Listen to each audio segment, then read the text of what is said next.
I'm delighted to welcome you all to our weekly conversation series. Last week we had Naomi Klein. We've had many extraordinary people. Reverend Barber, please read his tribute to John Lewis, which is at thenation.com.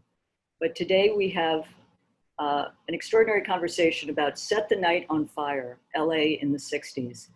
It's a monumental history of rebellion and resistance, a quote, movement history of Los Angeles, exploring the history of Black, Chicano, LGBT, women's and student activism in that city.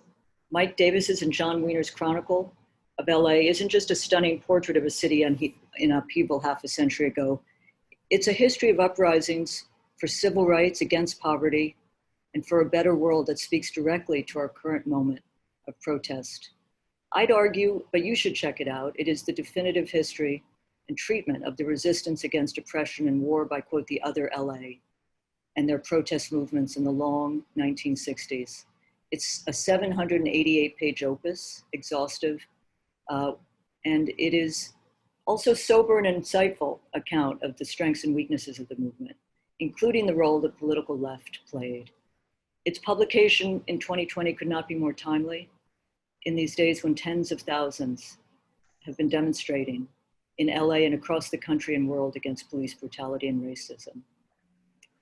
Mike Davis is many things. He's a Nation contributing editor, award-winning writer, historian, political activist. His book includes Prisoners of the American Dream, City of Courts, Ecology of Fear, Planet of Slums. He's the recipient of a MacArthur Fellowship and the Lannan Literary Award. We're very excited to be here to talk with him about this book. A personal note, if I might. Mike Davis was a great friend and mentor to and influence on my mother. She opened her book, her last book, An Oral History of Hollywood, with Mike recounting his job as a weekend evening bus driver for Gray Line Tours, doing Hollywood Homes and Hollywood Boulevard and exposing his passengers to the huge moral discrepancy between the myth of Hollywood and its reality, and wearing kind of Mel Brooks airline pilot's uniforms at the same time. But she loved him. Jon Wiener is host and producer of Start Making Sense, the Nation's weekly podcast. If you haven't checked it out, you must. He's had on Mike, he's had on many of our great contributors and others who are part of the Nation orbit. An emeritus professor of US history at UC Irvine, a deeply valued longtime Nation writer. He sued the FBI under the Freedom of Information Act for its files on John Lennon. And with the help of the ACLU of Southern California, that case Wiener versus FBI went all the way to the Supreme Court before the FBI settled in 1997. And John got a great book out of it. His work has appeared in many, many places. The New York Times, That Place, The New Republic, the Los Angeles Times, and always with a sharp emphasis on dissenters and how their work forms the bedrock of democracy. Thank you, John, for your spirit, enthusiasm, friendship, counsel.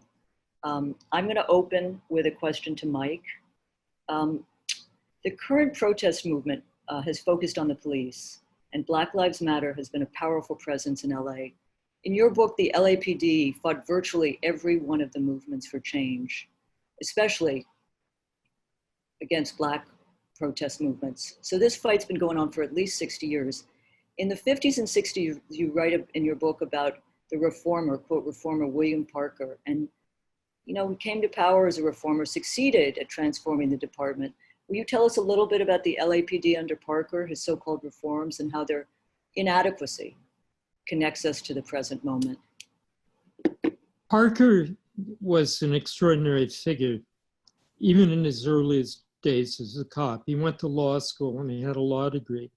And in the 1930s, he was the driving force behind a so-called reform, which made the LAPD the exclusive authority in the investigation and prosecution of supposed misbehavior and crimes by the LAPD.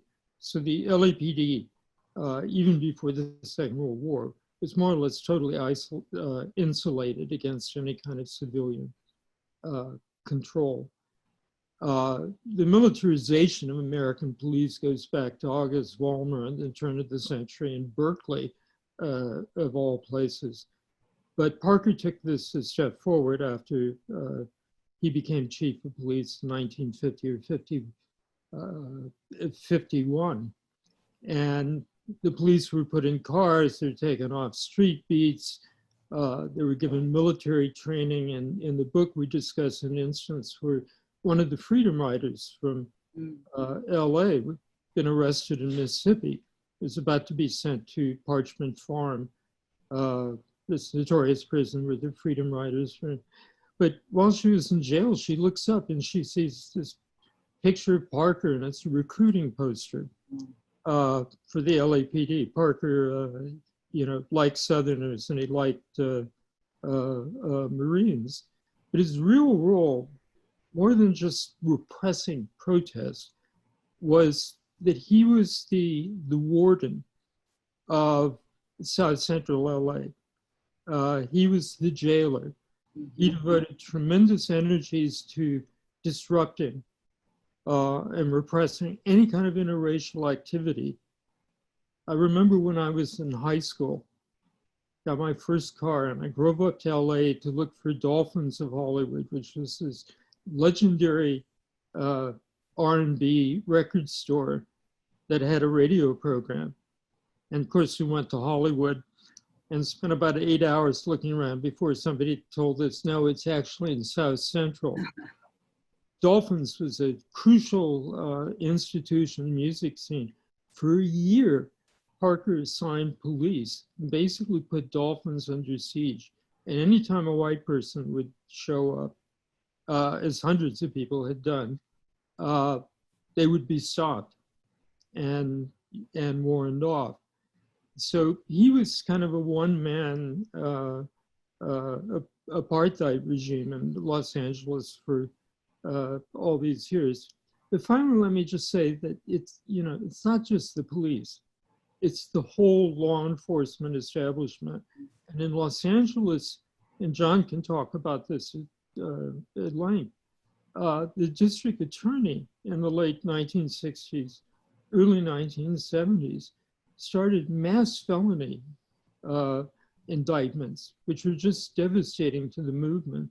And the result of all this wasn't just people killed and jailed, it was the insulation of the real power structure in Los Angeles from protest. It could remain invisible as all the energies of the movement were tied up dealing with police repression and dealing with this ridiculous, absurd number of felony charges. Mike, could I ask you just before I come to John, how would you compare and contrast the radical groups in your book, the Black Panthers, for example, with the protest movements driving the protest against police brutality, oppression, the militarization of the state today?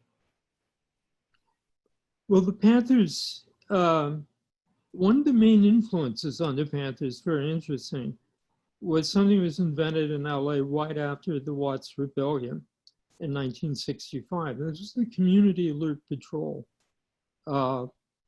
set up by a guy named Ron Wilkins, who later became a Black Studies professor.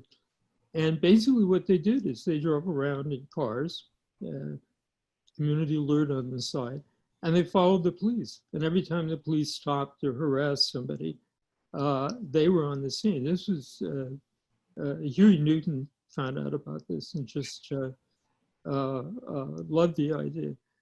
But the conditions in the 60s were, first of all, people were segregated in the ghetto. The protests rarely moved out of the ghetto, although the Black Liberation Movement had, many, many supporters in the rest of the city. And of course, what the cops did was largely invisible. And if you look today and see what we're seeing on, camera, and given that police repression was undoubtedly greater in the 1960s, it's stunning. We get some idea of the vastness of harassment and violence and police killings. John, I know you want to jump in, but might you speak to the reform efforts, the efforts to reform the LAPD in the 90s? the federal consent decree, other measures? Well, I'm talking, I was sorry, but I'm sorry. Okay. John, can you? Yeah, the LAPD went through an intense period, 13 years long, of federal supervision where they were required to submit to a federal consent decree, and from around the time of the Rodney King riots, just before the Rodney King riots, 1991, they were required to agree not to perjure themselves on the witness stand and not to fake evidence, which I think we'd agree is a good idea for all police departments, to investigate charges of misconduct, to track misconduct more carefully. I think it may be the longest case of a federal consent decree ruling a police department in our history. And at the end of that, a new reforming chief came in, Charlie Beck, and he talked the new talk of community policing. But somehow the LAPD, while now the leadership, the chief is all about, we're going to serve the community and we're going to engage with local groups and we're not going to be a repressive force. At the grassroots of the police force, it's still the warrior mentality, and the cops who have the warrior mentality have a system. It's a little hard to figure out how it works, but the newer cops, who most of whom now are African American or Latino or women, they feel they need to prove to the old cops that they're still tough, they're still warriors. And so the department really hasn't changed much. I also wanted to go back to Mike's point about the role of the other parts of the repressive apparatus here. He mentioned the district attorney filing felony charges. This was a key feature especially of the late 60s in LA.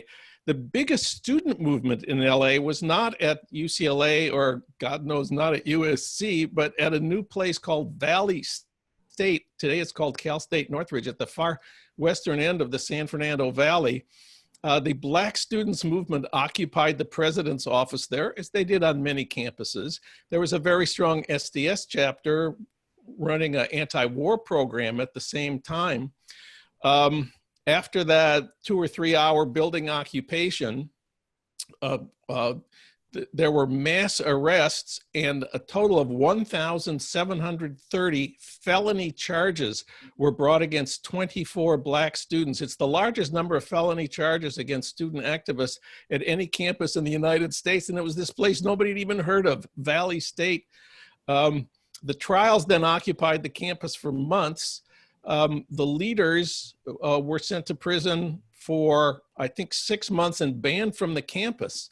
So this was all the work of the district attorney, and it makes LA, stand out for its repressive forces. And the police not only were against, of course, mostly they targeted the Black communities of LA, but they also targeted the anti-war movement, the gay movement, and the women's movement. Just very briefly,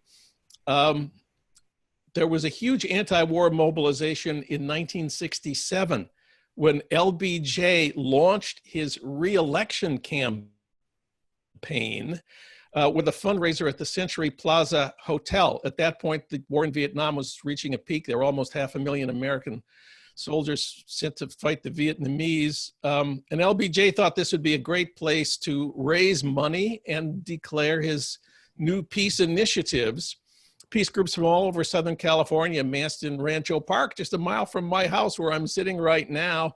Muhammad Ali gave the keynote speech before the protest march. He had just been indicted for draft refusal, draft resistance. And then 10,000 people, including families with little kids and older people wearing suits and ties, marched up to the Century Plaza Hotel, where they were greeted by 1,000 LAPD officers in riot gear who spent the next hour clubbing the anti-war demonstrators, who were almost all white middle-class people from the West Side. this was kind of a turning point in LA politics because finally the West Side white liberals got a sense of what Black LA had been subjected to for the previous many decades. And it wasn't just the anti-war movement. The gay movement in LA also faced police raids on gay bars much more intense, much more often than in other cities. And as a result, LA had the first organized gay street protest against police attacks on gay bars, police raids on gay bars. This was the Black Cat Tavern on Sunset Boulevard in Echo Park. It's a historical monument today. This was in 1967, 2 years before Stonewall, gay protest against the LAPD. And even the women's movement was attacked by the police in LA. You'd think, God, what would the police have against the women's movement? But LA was a center of the women's self-help health movement. And there was a self-help health clinic on South Crenshaw that was raided by the LAPD I think it was 1971. They arrested people there and charged them with practicing medicine without a license. The leader, Carol Downer, was put on trial in 1972. Her crime was prescribing yogurt for yeast infections. This then became known as the Great Yogurt Conspiracy. It was got national publicity. And of course, she was found innocent by a jury of her peers. So while the LAPD targeted mostly the Black communities of LA, it also targeted the anti-war movement, the gay movement, the women's movement, and also kids, young white kids, most famously on Sunset Strip. The Sunset Strip riots, so-called riots, are something that, this book actually began with an essay by Mike's on the Sunset Strip riots, and it remains one of my favorite parts of the book. Mike, why were the cops so obsessed with young people on Sunset Strip?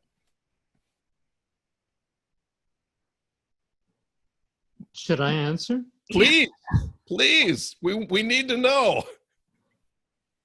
Well, of course, Sunset Strip had been the center of Hollywood life in the 1940s through the late 40s. But after Las Vegas suddenly grew up like a mad mushroom in the Nevada desert, it went under a steep decline, and all the famous nightclubs and so on began to shut down. So there's a battle going on how to redevelop the Sunset Strip. This is a county enclave. LA is unique in having parts of the urban footprint that are actually county enclaves, and they never were incorporated into the city for various reasons. East LA is the largest of these. But in any event, there was one group of property owners who wanted it to become new dancing places and topless bars. Other people took the opportunity to open up things like folk clubs and coffee houses. And this became very important to the new music scene of the 60s, the new rock and roll. It became kind of the R&D center. You take bands, could be the Doors or Mamas or Papas, and they'd play on one of the clubs on the Strip, and they'd see how kids reacted to it. The first group was the one who had the greatest influence, of course, on the LA County sheriffs who patrolled the enclave and the LAPD who worked in synchronization with them just on the other side of the line. So they launched a war to drive the teeny boppers, as they were called in those days. This is even before hippies, off the Strip. And they would just come in, wait, and beat up, mass arrest kids, humiliate them. And the Strip had become enormously popular, not to wealthy West Side kids, but kids were coming in from all over the region. They were driving 50, 60 miles to be on the Strip. And there were these several coffee houses that didn't serve liquor that became the particularly important hangouts of them. And one of them was run by an ex-communist sailor he was actually a fantastic organizer. And as the struggle went on, and this went on for 3.5 years, music industry people started getting arrested. The Beach Boys promoter was arrested. Movie stars were arrested. Having participated in the last of these demonstrations, what I found so interesting is the project just of, apolitical kids upset at the fact that they were criminalized and beaten up by the LAPD. The last and largest demonstration on the Strip, one of its slogans was "Free Huey." It was a kind of self-fulfilling prophecy. And this was true for, as John described in the case of the Century City Massacre, for movements all across the city, events that started off as apolitical or focused on simply one thing became radicalized by police repression and discovered rational allies in the Black community and other groups fighting repression. So it built a popular front by police batons. Could I just add one thing here? Just one footnote. The Key Coffee House on Sunset Strip, that called the demonstrations. As Mike said, they didn't really organize them. They called the demonstrations. It was at Pandora's Box. Quentin Tarantino recreated Pandora's Box for his film Once Upon a Time in Hollywood. It must have cost $500,000 on screen. So who cares today about Pandora's Box? Mike Davis, Jon Wiener, and Quentin Tarantino. Look for that in the movie. You'll see it. I wanted to go back to the Panthers here for a minute. Free Huey was the cry of was one of the slogans of the last demonstration on Sunset Strip. But to pick up on Mike's point that it wasn't just the LAPD, and in fact, it wasn't just the DA who were involved in repressing radical movements in LA. The FBI played a key role, especially against the Panthers and against Ron Karenga's group, US Us. And that's a part of the history of LA that ended in murder and death and provoked by the FBI. And this is another thing, Mike, talk about the FBI, the Panthers, and us. Well, I think most people are probably familiar with the COINTEL program that was used to infiltrate, discredit, blackmail, and divide the civil rights and then the Black liberation struggle. In Los Angeles, after the rebellion in '65, more radical Black groups came together and created something called the Black Congress. It was a kind of extraordinary moment in the city's history. You had a united front that encompassed all the younger Black activists in Los Angeles. And the largest group in the beginning was Maulana Karenga's US organization,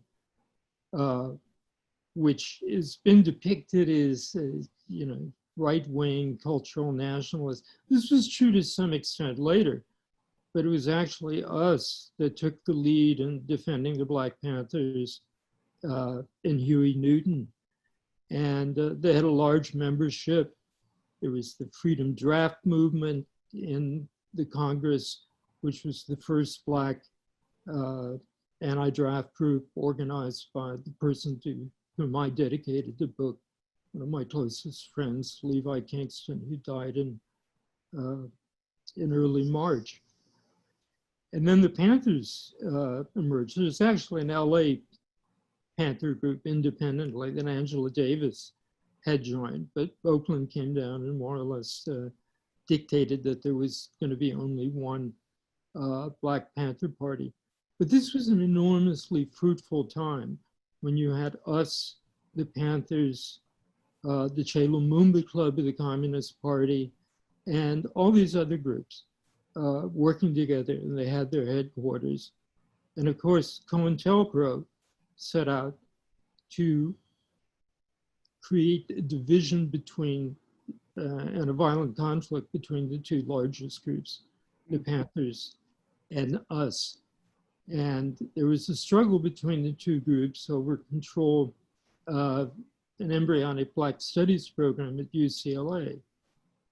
And it ended up with an eruption of gunfire and the murder of two of LA's leading Panthers. And this started a war that went on intermittently for the next 3 years. And other people were killed in LA and San Diego as well. And this was the death knell of the Black Congress and a Black unity. It was really devastating what had happened. The FBI also infiltrated the Friends of the Panthers, which was a white group whose leadership included the actor Donald Sutherland's first wife, Shirley, who was the daughter of one of the founders of the New Democratic Party in Canada. They were very active, in some ways, wonderful group.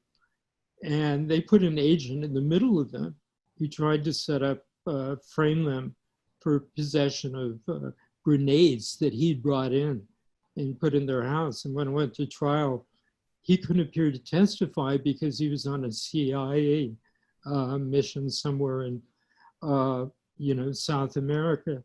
So you had a broad front of law enforcement groups, the FBI, the LAPD, the LA County Sheriff's Office, the district attorney, and the judges who facilitated all this, acting together to divide, fragment the movement, and at the same time prevent the movement from focusing on what so many people believed had to be the big targets, the big savings and loan companies that finance segregated suburban housing, the LA Times, the Hollywood movie industry with its tiny, tiny number of Black and Chicano workers and so on. In 1963, there had been a united civil rights movement of the NAACP and CORE and other groups that had tried to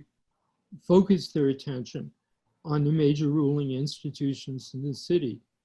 And that movement was defeated after 6 or 7 months of intense activity. And after that, it was very difficult to put the focus, back on the people who ultimately were the ones giving the orders to the LAPD. We talked, let me just raise one other thing. We talked about the kids on Sunset Strip. I want to emphasize, these were very young kids fighting the police on Sunset Strip. They were, Mike says, the teeny boppers, they were called. These were high school students, in some cases, even junior high school kids from the suburbs who poured into the Strip to go to the clubs, listen to music, hang out at the bookstores, and fight the sheriffs. But they weren't the only young people who were mobilized in the mid and late 60s. One of the big surprises to me about our book was what Mike learned about how young the Latino, and Black kids were in the high school blowouts of the late 60s, a really historic development nationally, centered in East LA and involving very, very young kids. Mike, this is one of your discoveries. Well, our aim in the book, amongst other things, was to pay more attention to the grassroots than to the leadership and formal organizations. And secondly, to identify the social forces and conditions that energize those social forces to revolt. And we discovered that actually the largest constituency for protests in LA, the most militant group, were high school students, Black and Chicano. And of course, this is a period in which Mexican American was changed to Chicano, in incredible instance of self-creation by protesters and militants in LA.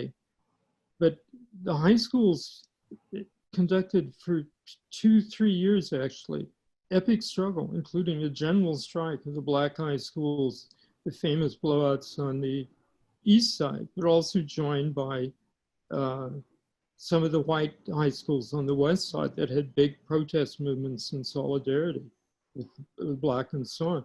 One of the most violent and important struggles of that period, and we're talking about 67 to 69, was at a junior high school, Culver Junior High School in South Central, which had built a relationship to a newly opened junior college, Southwestern. And the initial activity that got these kids attacked is they were organizing support for the junior college kids, junior high school kids supporting radical college students. And amongst college students, the real epicenters were, as John points out, this new suburban campus, which had only had a handful of black students at Valley State, but above all, the community colleges, LA City College, East LA College, Southwestern College, Pasadena City College. So in this sense, what happened in LA in the 60s doesn't fit at all in the common image of large public or private university campuses being the storm centers, or a black movement composed of 20-year-old unemployed people. They were there too. This is a campus movement different in very definitive way from the usual stereotype of what the 60s was. And it was built on a substratum, an important substratum of anti-authoritarianism and insubordination. In an essay which isn't in the book, I talk about my initial politicalization, which was the El Cajon Boulevard drag strip riot in San Diego in 1960. And in 1960-61, just kids were in rebellion everywhere. Black kids fighting the police in Griffith Park in LA, riots at the beach, and everywhere there were kids hot rodding and street racing, riots against the police. This was denounced as a communist conspiracy. It wasn't, of course, at all, but again, a kind of self-fulfilling prophecy. If you're fighting for the right to customize your car and drive it around the neighborhood, and the newspaper and the police say you're under the influence of communists, you might give some thought to why they're saying that. I mean, the Cold War, in a sense, was already decomposing at the grassroots amongst youth in Southern California, right at the beginning of the decade. And if I could just add one other arena of struggle, we like to say our book is the working class heroes of our story lived in the flatlands of LA. One other neighborhood that's a key arena of combat was Venice Beach. Venice Beach had a long bohemian history of coffee houses and poets and jazz clubs. And for some reason, the police were always focused on Venice Beach. Even in the 50s, they were arresting coffee house owners for having readings of pornographic poetry and that sort of thing. But by the mid and late 60s, Venice was a place where the police fought young people regularly. I remember going down there on Sunday afternoons. Often there would be police sweeps of the beach. They would say, there were complaints about the drum circles making too much noise. This, of course, is young black people. Or they'd say, we had complaints about topless women swimming at Venice Beach. This would be the white hippies. Happened many weekends, and Venice launched a very well-organized movement to secede from the city of Los Angeles. Venice had been an independent city until the early 20s when it was annexed. Turns out it's possible to de-annex from Los Angeles by simple majority vote. There was a big movement to do that in Venice in the later 60s. The police did everything they could to stop it, including prohibiting them from having marches on July 4th, advocating de-annexation, it was called. I heard that the Americans have a right to assemble and exercise free speech. This was not the case in Venice. So that was another arena of kind of struggle between young people who just were wanted, Mike writes in many places, the beach was the last free space in Los Angeles, and they wanted to preserve it that way. And they managed to keep Venice from being redeveloped for many decades. Today, of course, it's a center of, Google and Facebook and Snapchat and so on. But some of the working class heroes of the flatlands of our story are the organizers of the Free Venice movement of the 60s.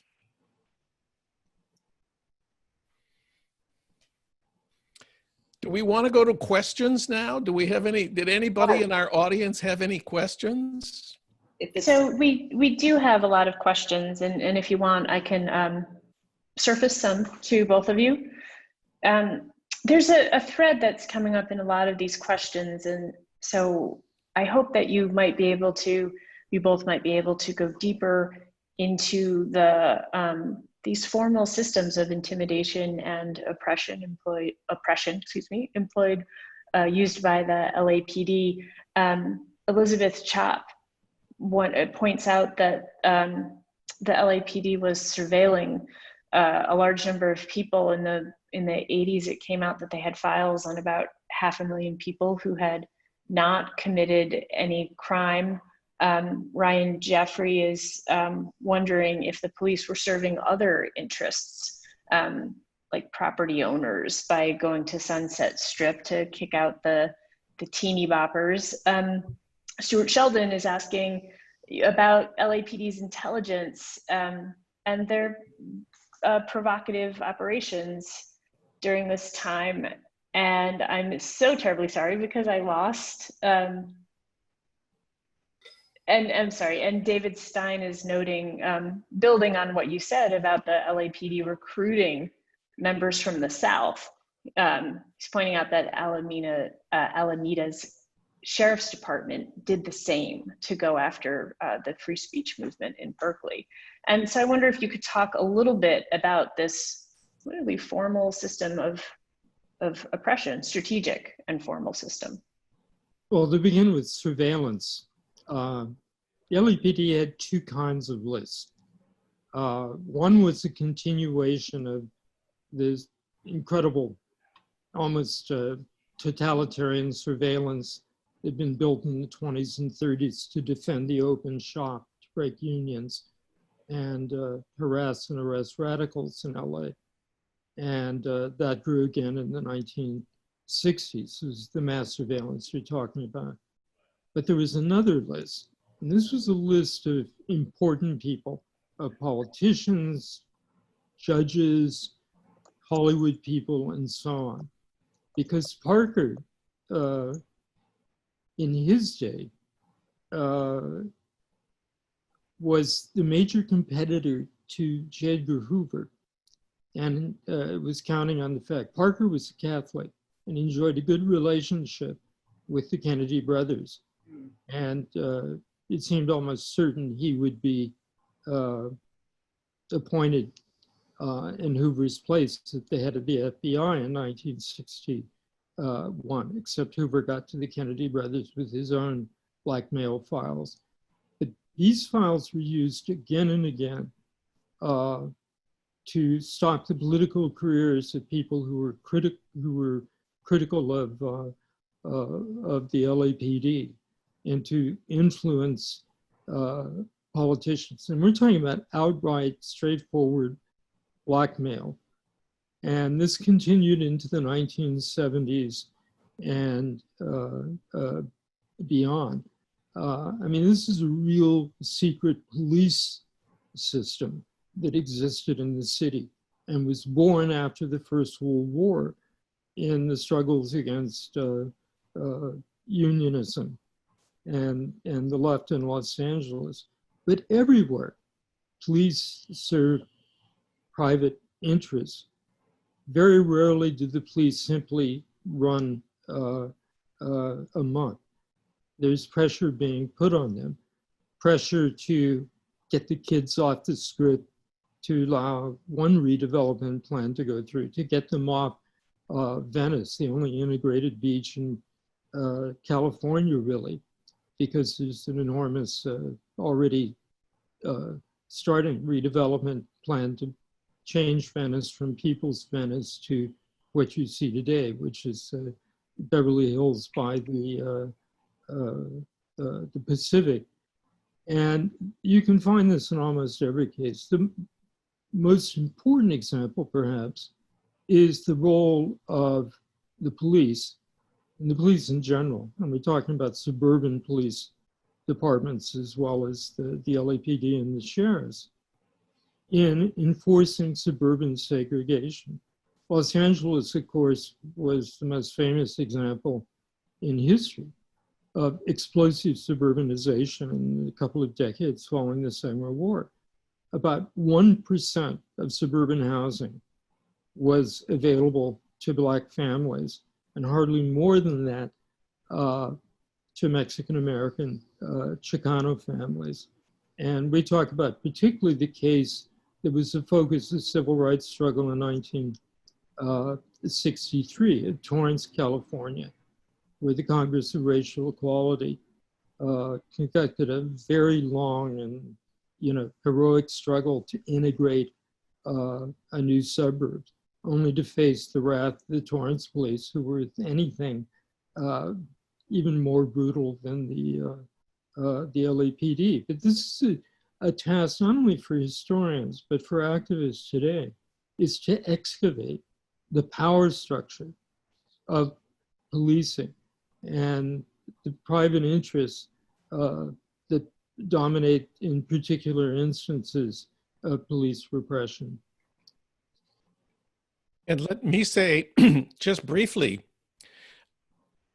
that there have always been organized opposition to LAPD surveillance and abuse. The ACLU of Southern California for 50 years has been on the case, suing the LAPD, the sheriffs, to get them to abide by the Constitution. There have been community groups in South LA. The early 20, 30 years ago, Michael Zinzun led an important group. The ACLU of Southern California recently won a huge lawsuit against the jails and got major reforms initiated. At least the county supervisors, who probably the most powerful local officials in Los Angeles, are now committed to reforming the LA jail as a result of ACLU of Southern California lawsuit and community pressure. So this has been a struggle that's gone on, for most of our lifetimes, and God knows isn't over yet. Mm-hmm. And so as that struggle continues, an anonymous attendee has asked, but I think this is probably on everybody's mind, if you have any thoughts about what's going on in Portland with federal authorities terrorizing, even taking protesters off the street. And then more broadly, if you have some thoughts about how the repressive functions of the state have changed from the 60s to today, and how they're still interacting and forming what we're seeing today. Well, first of all, there are police powers, repressive powers that were used in the late 60s and early 70s that haven't been used very often since, but remain there in the closet to be brought out. The most devastating of these was a federal grand jury, an assistant U.S.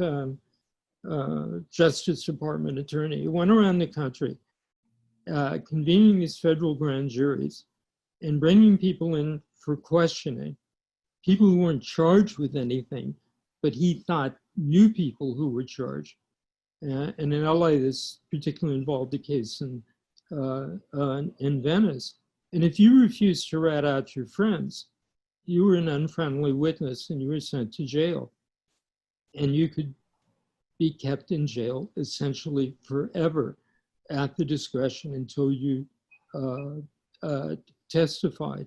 This is really devastating, particularly in the early 1970s. So there's still things to learn about what the state did and its capacities in the 60s. And the situation today. Yes, Portland's deeply disturbing. But what I worry about even more than what's happening with Portland is whether a Biden administration will be prepared to deal with the whole agenda of civil liberty and civil rights abuses that have occurred recently. Will they roll that back? Will they bring restrictions? Will they pass laws? And we've seen something very frightening, which is the executive branch basically neutering the House of Representatives and launching repressive attempts that the kind you're more familiar with, perhaps in Hungary or Poland. So the big question on my mind is that going to be part of the agenda? Because for progressives, this hasn't been a big issue until recently. I can't recall in the Sanders campaign. Yes, police shootings were an issue, but the larger issue of the growth of untrammeled, semi-totalitarian power is one that should be one of the major issues pushed by the left, I think.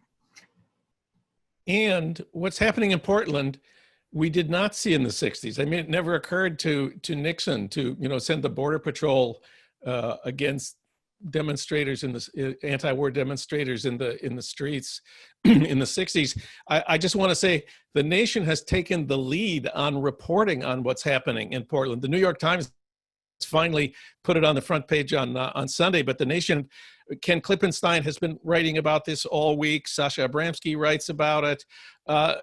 And of course, the ACLU has been suing, but it shouldn't just be up to The Nation magazine and the ACLU. It's very important that the mayor of Portland, the governor of Oregon are also raising these issues. And, thank God that The Nation and the ACLU who started this when other people weren't, but it really is unprecedented. It really is scary. And we really are going to have to pressure, as Mike says, the Democrats into picking this up. I mean, it's a good thing that Trump is the most unpopular president in history. So I'm always the reckless optimist on this score. We have to keep up the pressure on the Democrats on this one. There is a precedent, actually, and that's 1992, when every federal agency and the National Guard and the 1st Marine Division were all over Los Angeles, breaking down doors, apprehending people without reading their rights, including the Border Patrol. And I think it should be clear now that the Border Patrol is probably the single most dangerous agency in the federal government right now. And sending their SWAT team, which has been responsible for killing any number of unarmed immigrants in the Southwest over the last decade, sending them into Portland because they have repelled every attempt to real reform. They've gotten away with the most egregious killings, including shooting an unarmed teenager on the other side of the border. They're a grave threat.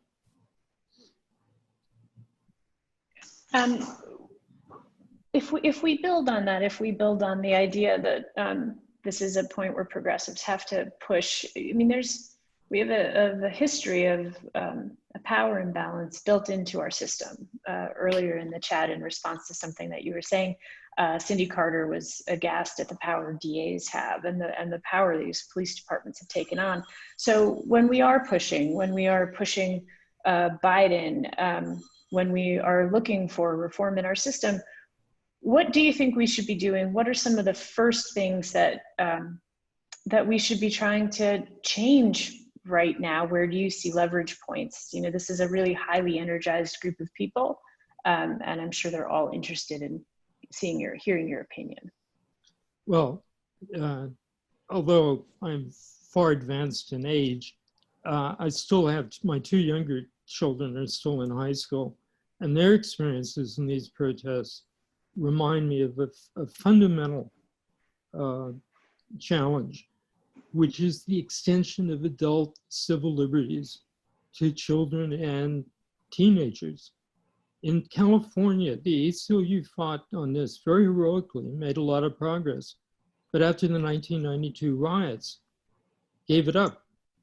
The woman who was the spearhead at the ACLU's campaign was diverted to something else. Gender equality was more lucrative in terms of fundraising for the ACLU than a Bill of Rights, the extension of the Bill of Rights to adolescents. And this is an issue I've never heard brought up in recent debates at all, but it's, you know, fundamentally important in so many ways. Because, you know, right now you look across the country and who are the most active in these protests? Well, at least here in San Diego, it's not college students, it's high school kids, again, and they have, you know, very few and totally contested rights under the law. Will you write about that, Mike, for The Nation? At some point, yes. Okay.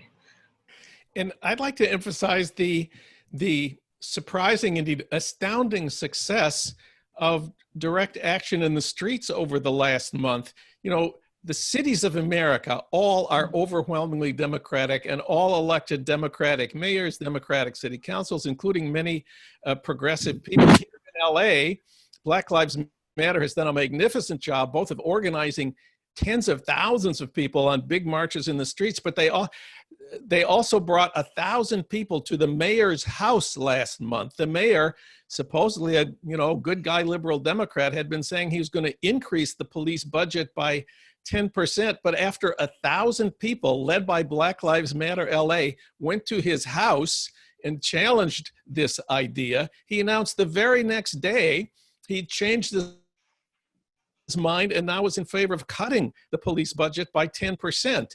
This is something that was unthinkable in LA just 3 or 4 months ago, and it's the direct result of street action by the young people of Black Lives Matter. So I think that can happen in a lot of places, and these mayors, just need to be pressed on this. And thank God for Black Lives Matter. They have launched the largest mass protest movement in American history, and we've seen it right now over the last couple of months. Before I send it back to Katrina for her close, I just want to thank you both, Jon and Mike, and let you know that in my scan of the chat, I think we had people tuning in from over 15 states and from Nigeria, the Netherlands, and Canada. And so many great questions that we couldn't get to. So thank you all for your participation. And I just want to remind everybody that Set the Night on Fire is available in the Nation's bookstore or store at a discount. And if you go to shop.thenation.com, you can find it. And Katrina, over to you. I want to thank Mike and Jon for excavating, rediscovering the history of LA from below, of unsung working class heroes, of communities which have been erased in many ways from the portrait of LA as a monochrome. You subvert that portrait, and you do so with edge. You give us the grit, the grim, the verve, the rebelliousness. And I just want to, say The Nation, and thank you for your shout out, Jon. the nation has many roots in LA, not so much, I mean, in the 60s, Martin Luther King Jr. spoke at the Hilton, spoke before his Riverside Church speech at a nation event, came out against the Vietnam War for the first time. And if people on the call don't know, our great former editor, Carrie McWilliams, wrote a book called An Island on the Land, wrote many books about Los Angeles before he moved to New York in '51 to become editor of The Nation. But thank you for subverting a portrait of LA that isn't true to its own history.